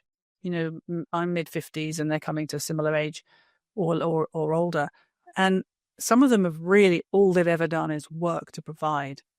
And I feel that there's going to be a moment where they sit and go, oh, forgot to do XXX. And I'm trying to get them to think about it before it's too late. What is your impact? What is your meaning? What is your purpose? What are you here for? What do you want to be your legacy? When you lay your head down for the very last time, hopefully with somebody holding your hand that you've loved and loved in return, is it going to feel like the ending of a beautiful book that you just want to close the page and go, that was fine. I did what I came here to do. Or are you going to be all aggy and go, oh, I wish I'd done this. I wish I'd done that. And I'm just trying to get people to think about it a little bit. Because I'm surrounded by extremely successful people, really. I'm very lucky. I walk amongst highly accomplished, highly intelligent, very, very successful people.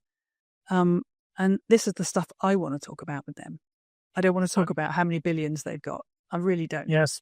It's beautiful what you say. Let me step away. This is something Marshall Goldsmith wrote. All right. Oh, okay. Succession, Are You Ready? Wow. He's written a lot of great books. Oh, he's written so many. What got you here won't get you. This book is coming from Marshall's work with people like the leaders you're talking about. Yeah. And I have some friends like that. We have a group of 8 guys, and we biked 20 passes up 20,000 meters in 8 days in June. And some of them are retired and they're trying to figure out what they want to do. Marshall has done workshops with people retiring.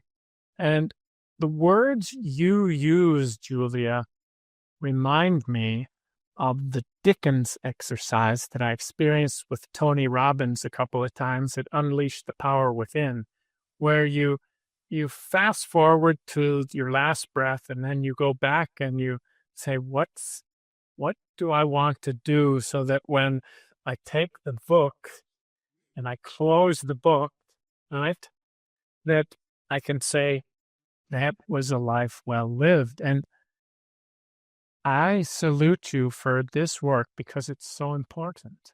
Oh, but you know what, Bill? I'm laughing again to myself because I'm thinking, I don't know whether I pick these things up through osmosis or I just think things in a certain way. But I don't know, half the people you've referenced or some of the things you've ever sort of played back to me, I just genuinely think like this. This is my small brain is thinking these thoughts. And I don't know, maybe that's my there's something in the purity and naivety of that. I just go around saying stuff like, I don't really want to get in this life and not, feel a certain way, blah, blah, blah. But, I'm wherever it comes from, I'm grateful to it because it certainly gives me a little bit of extra depth in this life, if you like, and its experience is very what's the word I'm looking for? It's nourishing and good to feel. I like my brain. I like the fact that it asks me these things. Anyway, so listen, I was just really coming to my sort of final question, which is, obviously you're a very purposeful person. You've got a plan. There always seems to be a plan, a next thing. So what is next for you? What can we look forward to from you? Assuming that you've got the energy and the wherewithal and want to put something out into the world, because I feel like you've done enough now, Bill. You could probably ski for the rest of your life and we'd all understand it and go fair enough. But assuming you want to do something beyond your own sort of self, why not self-enjoyment? What would it be? What can we look forward to from you? I've worked in big companies that did not respect people for decades. And the last 10 years, I've chosen to work with smaller companies, under 500 employees, fast growing, generally not publicly traded, not private equity, but private businesses that have a passion to grow quickly and help them to scale. And I envision the next decades, because I love what I do. My father worked until his mid-80s, so that gives me 20 more years. Mm-hmm. I love my work. It keeps me young. And I envision continuing to stand on the shoulders of these giants like Renee French and Marshall Goldsmith and Bill and Bob and my dear wife, who encourages me, stand on their shoulders and make even more contribution to business leaders and to other coaches to help people be more at peace, live better lives, have a better environment, make businesses more profitable, eliminate waste. All of these things just make our planet a little tiny bit better. That's all. That's all. All right. That sounds like pretty significant impact to me, Bill. And I think you're well on your way. And as you said it, you're a life in, you didn't call it, what did you call it? A life in progress? No. A human becoming. A human becoming. I knew it was a better version of work in progress. Listen, we're coming to the last piece. I really hope you've thought of someone good for me to speak to. But the last question is, who shall I speak to next and why? This is really fascinating. So I'm thinking of one leader I knew who was in corporate, and he moved to Montana, and he's an entrepreneur. He's very successful. His name is Eric Powell, and I can connect you with Eric. Okay? Lovely. He's been a dear friend for many years. Maybe we can, but you don't like to ski. Maybe we can go to Big Sky and go for a hike with him sometime in the summer in Montana. He likes to go hiking where there's bear scat on the trail. So a bear was there recently. I have another friend. This is a Belgian lady living in Germany. She led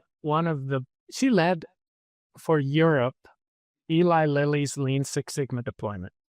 And if you read Eli Lilly's Lean Six Sigma deployment, they saved $250 million the first 12 months. She's a genius. She's working for the Kaizen Institute in Europe now. Her name is Carmen Bernhardt. If you love stories and West Texas humor, you must meet Renee French. Do you know what? I'm loving I want to meet all three. There is actually no limit. I always say, okay, well, I got plenty more. So, there's a man who's a fire executive. He wanted to save enough money to support his family of 4 at age 40 and stop working. And he failed. It took him until he was 47. After a year of that, he got a bit bored, and he decided to become a Marshall Goldsmith stakeholder-centered coach. And he's brilliant. And he's a dear friend. He's in Zurich. His name is Dror, Dror Alouche. He's French. Okay. I think I'm meeting Dror already. Oh, that would be wonderful. There can't be many Drawers, can there? DRORs.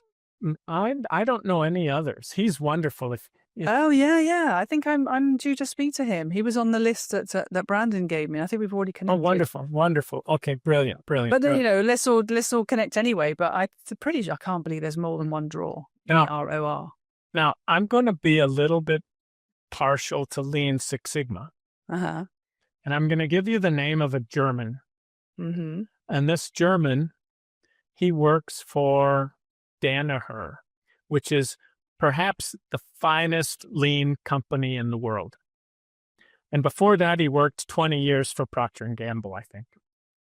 And Dror and Olaf Butker, Boettger, Olaf Butker. Dror and Olaf Butker started becoming coaches later than I did. And I created something called stakeholder-centred partners, and they were both big members in that. We were just coaches helping each other. It was a community. And Olaf and Dror have been posting every day on LinkedIn for like years, and they've built up tens of thousands of followers. And then I've got one final one for you. Okay. This is a Dutchman.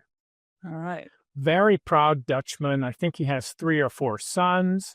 He lives in Haarlem in the Netherlands, which is close to the sea, not far from Amsterdam. He goes by the name of AJ.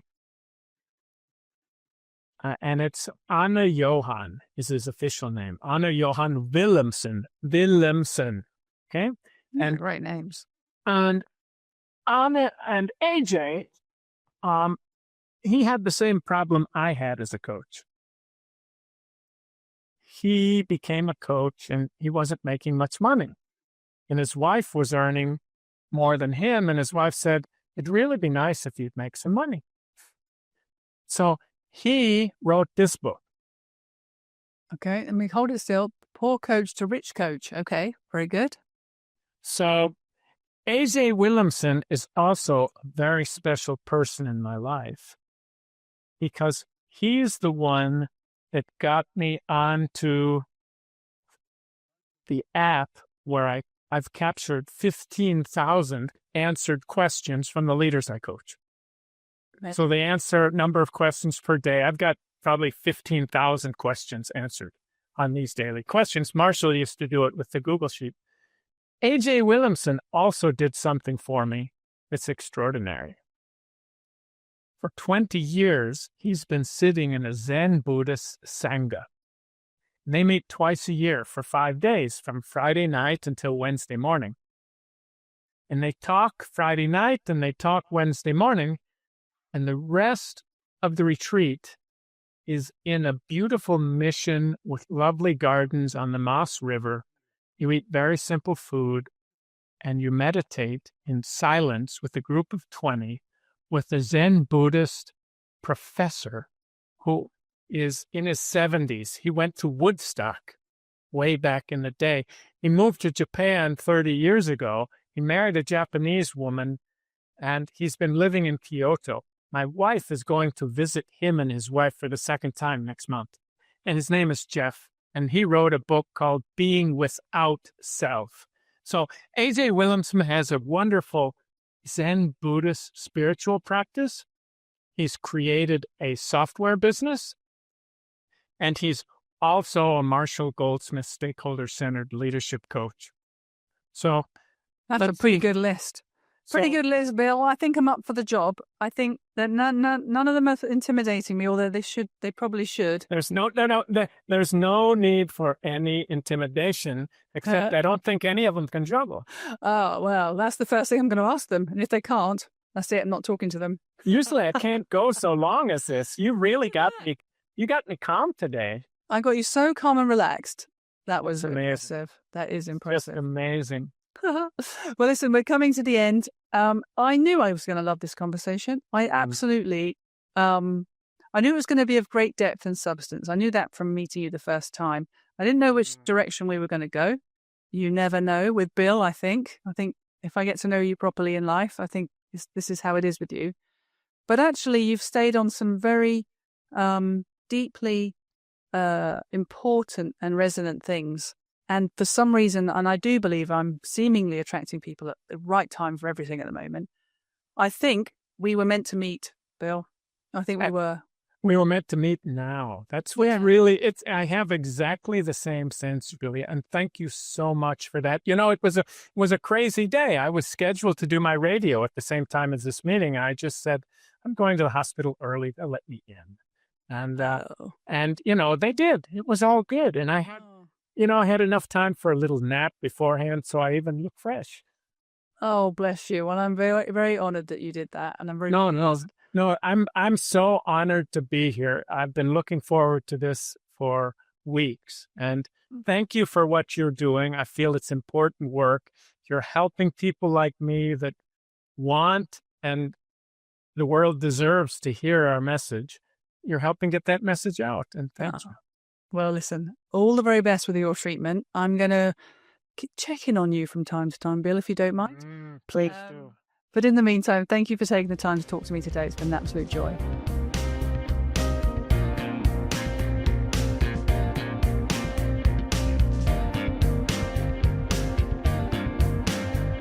Well, that was Bill Zeeb. I hope you really enjoyed that. If you did, please like, subscribe, comment, get involved somehow. As I always say, it's lovely to hear from you. Next week, we have Felicity Reed. She is, I think, probably the most authentic person I've met. And I don't mean any disrespect to everybody else, but here is somebody in Felicity that absolutely lives who she is. And I can't wait to introduce you to her. So that's next week. In the meantime, have a good week ahead, and I'll see you then. Thanks then. Bye.